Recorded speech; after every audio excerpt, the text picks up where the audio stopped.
স্বাগত দীপ্ত সংবাদে। আপনাদের সঙ্গে আছি আমি নাহিদ আশরাফ রাজীব। সকাল থেকে রাজধানী সহ দেশের বিভিন্ন জেলায় মুষলধারে বৃষ্টি হচ্ছে। পানিতে তলিয়ে গেছে ঢাকার বেশিরভাগ এলাকা। এ সম্পর্কে আরও জানাতে তেজগাঁও থেকে যুক্ত হচ্ছেন সহকর্মী মেহেদী হাসান।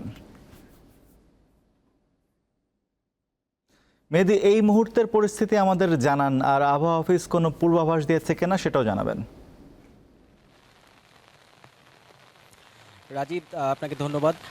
আবহাওয়া অফিস থেকে আজকের এই সকাল ৬টা থেকে এই ৯টা পর্যন্ত যে বৃষ্টিপাত হয়েছে সেই বৃষ্টিপাতের পরিমাণ জানিয়েছে ৬০ মিলিমিটার, অর্থাৎ সকাল থেকে এই ৩ ঘন্টায় ৬০ মিলিমিটার বৃষ্টিপাত হয়েছে। এবং আপনি এখন যদি আমার পেছনের এই অংশটুকু একটু দেখেন তাহলে আসলে উপলব্ধি করতে পারবেন যে ঢাকা শহরে এই ৩ ঘন্টার বৃষ্টিতে জলাবদ্ধতার মানে কি একটা খারাপ পরিস্থিতি তৈরি হয়েছে। এবং আপনাকে যদি আবহাওয়ার পূর্বাভাস সম্পর্কে একটু জানাই, তবে আজকে 12 জুলাই আপনার সিলেট বিভাগ, রাজশাহী বিভাগ, ঢাকা, খুলনা, রংপুর বিভাগ এবং চট্টগ্রাম বিভাগের দক্ষিণ অংশের অনেক এলাকায় মাঝারি থেকে ভারী বৃষ্টিপাত হওয়ার সম্ভাবনা রয়েছে। এবং আজকে এই শুক্রবার, আজকে কিন্তু ছুটির দিন, তারপর আজ হচ্ছে শিক্ষক নিবন্ধনের লিখিত পরীক্ষা রয়েছে এবং এই পরীক্ষাকে কেন্দ্র করে কিন্তু এই বৃষ্টি এবং এই জলাবদ্ধতার আসলেই খুব দুশ্চিন্তার মধ্যে ফেলছে পরীক্ষার্থীদের। বিশেষ করে কারওয়ান বাজার, শাহজাহানপুর, মালিবাগ রেলগেট, মৌচাক, মগবাজার, পশ্চিম তেজতুরি বাজার, তেজকুনিপাড়া, ধানমন্ডি, মোহাম্মদপুর সহ রাজধানীর বিভিন্ন এলাকায় আসলে এই জলাবদ্ধতার সৃষ্টি হয়েছে। এবং রাজীব, আপনি আসলে দেখতেই পাচ্ছেন এটি কিন্তু একটি পাকা রাস্তা এবং এই রাস্তার উপর দিয়ে যে পরিমাণ পানির স্রোত, এই স্রোত দেখলেই উপলব্ধি করা যেতে পারছে যে আসলে সকাল থেকে কি পরিমাণ বৃষ্টিপাত হয়েছে। এবং সাধারণ মানুষ যারা রয়েছে, যারা আজকে বিভিন্ন কাজে পরীক্ষা সহ রাস্তাঘাটে বের হয়েছেন, তারা কিন্তু আসলে চরম ভোগান্তির মধ্যে পড়ছেন। এবং আবহাওয়া অফিস আজকে সারাদিনই এই বৃষ্টিপাত হওয়ার সম্ভাবনা জানিয়েছে এবং এই বৃষ্টিপাত আরও 5 দিন নাগাদ চলতে পারে বলে আমাদেরকে আজকে সকালে জানিয়েছেন। এবং রাজীব, আপনাকে যদি একটু গতকাল সারা দেশের বৃষ্টিপাতের একটু অবস্থা জানাই। গতকাল সন্ধ্যা 6টা পর্যন্ত 24 ঘন্টায় সারা দেশে সর্বোচ্চ বৃষ্টিপাত রেকর্ড করা হয়েছে কক্সবাজারে 334 মিলিমিটার। এবং আজকেও সকাল 6টা থেকে সকাল 9টা পর্যন্ত এই 3 ঘন্টায় কিন্তু 60 মিলিমিটার বৃষ্টিপাত হয়েছে। এবং আজকে সারাদিন কিন্তু এই বৃষ্টিপাত হওয়ার সম্ভাবনা আবহাওয়া অফিস থেকে আমাদেরকে জানানো হয়েছে। এবং শুধু এই নয়, এই ভারী বৃষ্টিপাতের কারণে সিলেট, চট্টগ্রাম, কক্সবাজার ও পার্বত্য চট্টগ্রামের পাহাড়ি যে এলাকাগুলো রয়েছে সেই পাহাড়ি এলাকার পাহাড় ধসের সতর্কবার্তা আবহাওয়া অফিস থেকে দিয়েছে এবং পাহাড়ের নিচে ও আশেপাশে বসবাসকারীদের নিরাপদ স্থানে আশ্রয় নেওয়ার জন্য আবহাওয়া অফিস থেকে আসলে সতর্ক করেছে। এবং রাজীব, আপনাকে যদি আরেকটু বলি, এই আগামী 5 দিন যে বৃষ্টিপাত হওয়ার সম্ভাবনা আবহাওয়া অফিস থেকে জানানো হয়েছে, এটি কিন্তু আসলে এই ভারী বৃষ্টিপাত হওয়ার সম্ভাবনা রয়েছে। যদিও আবহাওয়া অফিস আসলে সঠিকভাবে আসলে বলছে না যে 5 দিন পরিপূর্ণ বৃষ্টি হবে কিনা। তো রাজীব, এই ছিল আমার কাছে সর্বশেষ। মেহেদী, আপনাকে ধন্যবাদ।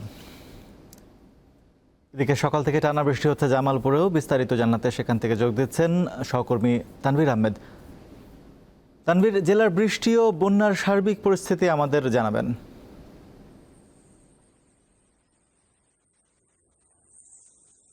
রাজীব, যেমনটি বলছিলেন যে বৃষ্টিপাত আসলে গতকাল থেকেই জামালপুরের বিকাল থেকেই শুরু হয়েছে এবং খুব ভারী বর্ষণ হয়েছে, যার কারণে বিভিন্ন জায়গায় লোকালয়ে আসলে পানি জমাট হয়েছে। এবং গতকালকে প্রচণ্ড রকমের ভারী বৃষ্টি এবং থেমে থেমে বৃষ্টি হওয়া, আজ ভোর পর্যন্ত বৃষ্টি হয়েছে।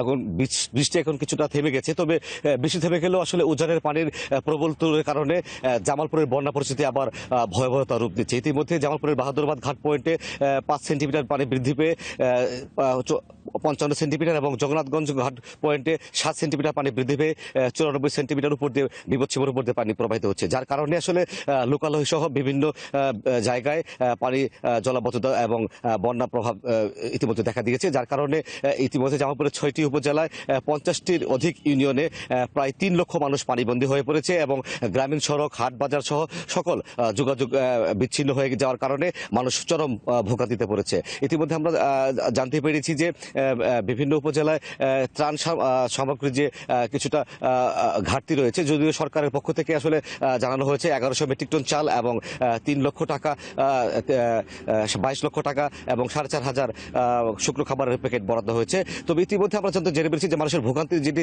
চরম সীমানা সেটি হচ্ছে যে গোচরণ ভূমি আসলে পানিতে নিমজ্জিত হওয়ার কারণে জেলায় আসলে একটি গোখাদ্য সংকট রয়েছে, তেমনি সুপেয় পানি এবং শিশু খাদ্যের সংকট রয়েছে। তো সার্বিকভাবে বলা যায় জামালপুরের ইতিমধ্যে বন্যার যে প্রভাবটি সেটি আসলে 50টি উপজেলা ব্যাপক আকার ধারণ করেছে, যার কারণে মানুষ চরম ভোগান্তিতে রয়েছে। তবে বৃষ্টি যদি আরো এরকম সম্ভাবনা থাকে তাহলে আসলে মানুষের চরম একটি বিপদের দিকে মানুষ যাচ্ছে। তো এই ছিল আসলে জামালপুরের সার্বিক বন্যা পরিস্থিতি। রাজীব, তানভীর, আপনাকে ধন্যবাদ। কুড়িগ্রামে নদ নদীর পানি কমলেও ব্রহ্মপুত্র নদের 3টি পয়েন্টে পানি বিপদসীমার উপর দিয়ে প্রবাহিত হচ্ছে। বসতবাড়ি ও রাস্তাঘাটে পানি থাকায় ঘরে ফিরতে পারছে না বানভাসীরা। বন্যার কারণে জেলায় প্রাথমিক ও মাধ্যমিক পর্যায়ের 4 শতাধিক শিক্ষা প্রতিষ্ঠানের পাঠদান বন্ধ রয়েছে। 2 সপ্তাহ ধরে নিম্নাঞ্চলের 55 ইউনিয়নের 4 শতাধিক গ্রামের প্রায় 2 লাখ মানুষ বন্যা কবলিত হয়ে দুর্বিষহ জীবনযাপন করছেন। সুনামগঞ্জে সুরমা নদীর পানি বিপদসীমার 26 সেন্টিমিটার উপর দিয়ে প্রবাহিত হচ্ছে। জামালপুরে বন্যা পরিস্থিতি অপরিবর্তিত রয়েছে। নিম্নাঞ্চল ও লোকালয়ে পানি থাকায় দুর্ভোগে আছে বানভাসী মানুষেরা। আবারও বাড়তে শুরু করেছে সিরাজগঞ্জের বিভিন্ন নদ নদীর পানি। এতে জেলার বন্যা পরিস্থিতির আরও অবনতি হয়েছে।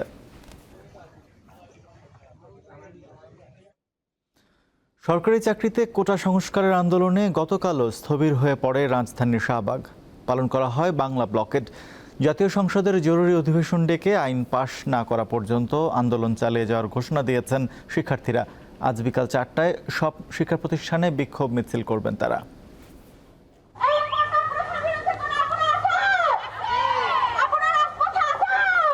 সরকারি চাকরিতে কোটা সংস্কারের দাবিতে বৃহস্পতিবারও রাস্তায় নেমে আসেন শিক্ষার্থী ও চাকরি প্রত্যাশীরা। বিকেলে ঢাকা বিশ্ববিদ্যালয় সহ বিভিন্ন প্রতিষ্ঠানের ছাত্রছাত্রীরা শাহবাগ মোড়ে বাংলা ব্লকেড শিরোনামে অবরোধ শুরু করেন। বন্ধ হয়ে যায় যান চলাচল। দাবি আদায়ের লক্ষ্যে শিক্ষার্থী ও চাকরি প্রত্যাশীদের স্লোগানে মুখরিত হয় পুরো চত্বর।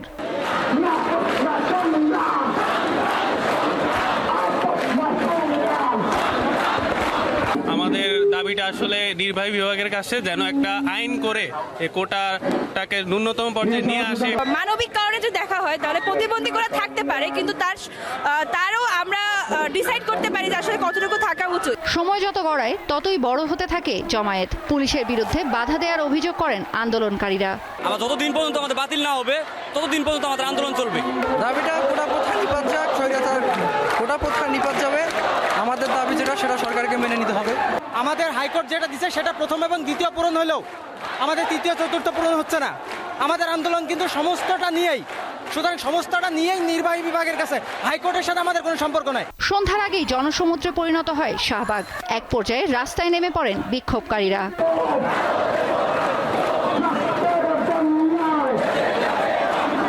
আপিল বিভাগ কোটা পুনর্বহালের রায়ের উপর 4 সপ্তাহের স্থিতাবস্থা দিলেও আন্দোলন চালিয়ে যাওয়ার ঘোষণা দেন শিক্ষার্থীরা।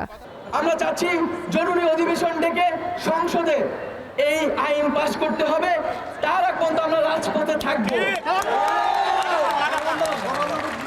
এই এক দফা দাবি সহ সারা দেশে যে হামলা করা হয়েছে, বাধা দেওয়া হয়েছে এবং যারা বাধা দিয়েছে তাদের বিচারের দাবিতে আগামীকাল বিকাল 4টায় সারা দেশের সকল ক্যাম্পাসে বিক্ষোভ মিছিল ও সমাবেশ অনুষ্ঠিত হবে।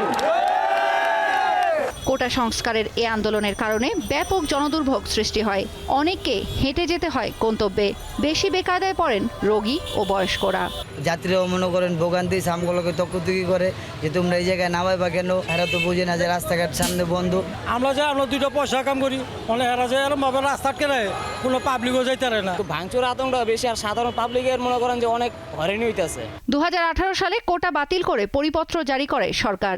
এক রিটের পরিপ্রেক্ষিতে সম্প্রতি কোটা পুনর্বহালের রায় দেয় হাইকোর্ট। এরপরে আন্দোলন শুরু করেন শিক্ষার্থী ও চাকরি প্রত্যাশীরা। আদালত এক মাসের স্থগিতাদেশ দিয়েছেন, কিন্তু এটি আসলে তাদের সিদ্ধান্ত। আমরা মনে করি যে এই সিদ্ধান্তটি আসলে তারা নিয়েছেন আমাদের আন্দোলনকে স্তম্ভিত করার জন্য। এই বঙ্গবন্ধুর বাংলায় কোনো বৈষম্যের কখনো স্থায়ী হবে না। যারাই বৈষম্য দেওয়ার চেষ্টা করবে তারা এই বাংলার জমিনে আমরা তাদেরকে কবর করে দেব একদম। তৌসিয়া ইসলাম, দীপ্ত সংবাদ, ঢাকা। বগুড়ার শেরপুরে চাল বোঝাই ট্রাক ও সিএনজি চালিত অটোরিকশার মধ্যে মুখোমুখি সংঘর্ষে একই পরিবারের 3 জন সহ মোট 4 জন নিহত হয়েছেন। বৃহস্পতিবার সন্ধ্যার দিকে উপজেলার শাহবন্দেগী ইউনিয়নের শেরুয়া বটতলা বাজার নামক স্থানে ঢাকা বগুড়া মহাসড়কে এই দুর্ঘটনা ঘটে। নিহতরা হলেন সিরাজগঞ্জের রায়গঞ্জের আরিফুল ইসলাম, তার স্ত্রী মৌসুমী আক্তার, ছেলে সাইমুন হোসেন ও অটোরিকশা চালক নাসিম। শেরপুর হাইওয়ে পুলিশ জানায়, ঢাকাগামী একটি চাল বোঝাই ট্রাক মহাসড়কের শেরুয়া বটতলায় পৌঁছালে বিপরীত দিক থেকে আসা সিএনজি চালিত অটোরিকশার সাথে মুখোমুখি সংঘর্ষ হয়। এতে ঘটনাস্থলেই একই পরিবারের 3 জন ও সিএনজি চালক মারা যান।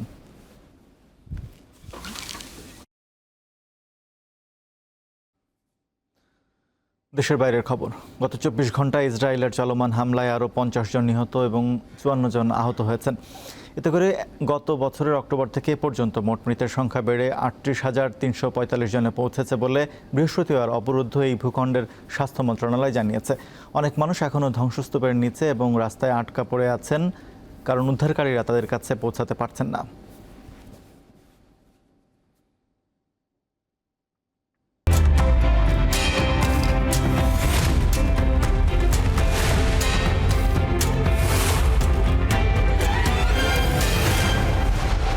এবার দেখে নেব এক নজরে পত্রিকার শিরোনামগুলো। আমার হাতে আছে প্রথমেই দৈনিক প্রথম আলো। তারা শিরোনাম করেছেন বাংলা ব্লকেটের নিউজটি, পুলিশের বাধার মধ্যে অবরোধ, কোটা সংস্কার আন্দোলন কর্মসূচিতে হামলার প্রতিবাদে আজ বিকেলে সারা দেশে বিশ্ববিদ্যালয় ও কলেজ ক্যাম্পাসে বিক্ষোভ ও সমাবেশ। যার প্রধানমন্ত্রী নিউজ তারা করেছেন, ঋণ না পেলেও ভবিষ্যতে সহযোগিতার আশ্বাস, প্রধানমন্ত্রীর চীন সফর।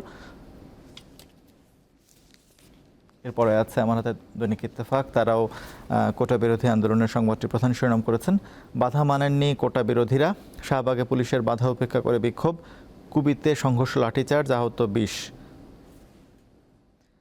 এছাড়া তারা আরেকটি নিউজ করেছে, 30 পরীক্ষার প্রশ্ন ফাঁসের কথা স্বীকার, 47 চেকে 10.5 কোটি টাকা লেনদেন। এরপর আমার হাতে আছে দৈনিক যুগান্তর। তারাও কোটা বিরোধী আন্দোলনের সংবাদটি শিরোনাম করেছে, কোটা সংস্কার আন্দোলনে পুলিশের বাধা, ব্যারিকেড ভেঙে অবরোধ, কুমিল্লায় সংঘর্ষগুলি, আহত 26। মতিউর পরিবারের অবৈধ সম্পদ, shooting spot, plot, flat, bank হিসাব জব্দের নির্দেশ।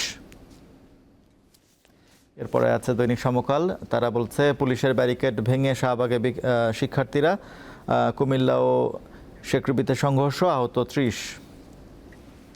এই ছিল পত্রিকার প্রধান শিরোনামগুলো। দর্শক, এই ছিল এখনকার মতো। আমাদের পরবর্তী খবর সংবাদ দুপুর 12টায় দেখার আমন্ত্রণ রইল। এছাড়া আরও তথ্য বিনোদনের সংবাদ পেতে যুক্ত থাকুন দীপ্ত টিভির ডিজিটাল প্ল্যাটফর্মগুলোতে। ধন্যবাদ সবাইকে।